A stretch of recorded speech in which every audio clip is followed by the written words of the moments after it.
Of the day, and many parents will understand the frustration that goes along with this particular aspect. We're asking you this morning, what are your thoughts on the volume of homework given to school pupils? And I was listening to a conversation here with my colleagues, and it is an absolute frustration for so many parents, just the sheer volume, because children seem to be falling asleep right on their books, as it were. And I remember an incident where my daughter was now in matric. I went to sleep and she was studying, and I woke up at 3 a.m. and she was still sitting there. And that situation certainly did, it marked something in me, because I just don't think that's right. What about balance? And also, if children in grade 1 are already forced to go to extra classes for reading and, things like mathematics or maths literacy, what exactly is wrong with the system?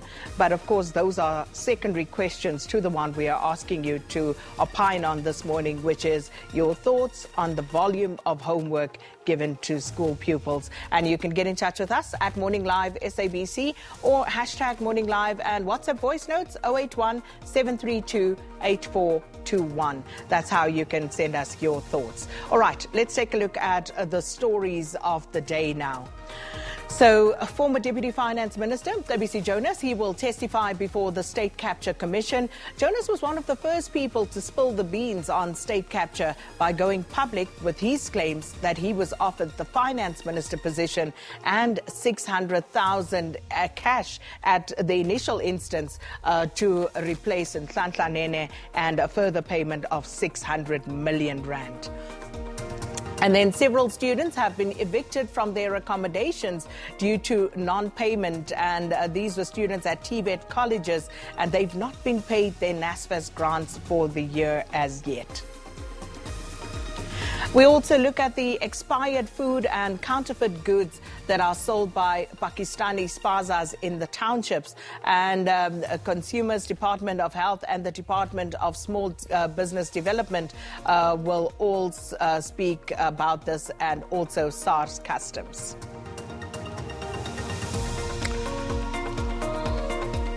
All right, those are some of the stories to look out for today. And let's take a look at what's been trending on Twitter. Here are your top trending topics. All right, we've got EFF presser that happened yesterday. The EFF and maybe hashtag Solim Simanga also coming into that one, because the EFF have indicated that they will be putting forward another motion of no confidence, this time in Tshwane Mayor Solim Simanga. All of that and other stories came out of their presser yesterday, also responding to Donald Trump and the tweet that he had sent. And then also hashtag SB Top Women, and that's Standard Bank Top Women, and those awards taking place last night.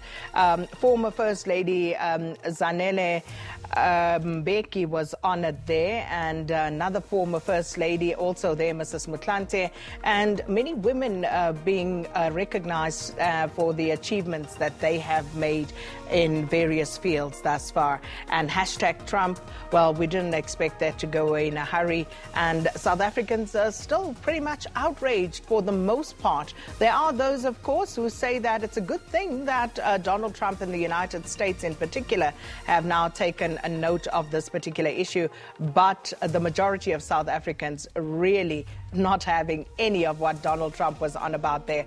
And, it raised one thing. As the South African media, for example, the media usually very critical of government, and really I think it's a good thing in terms of the mandate of holding government accountable.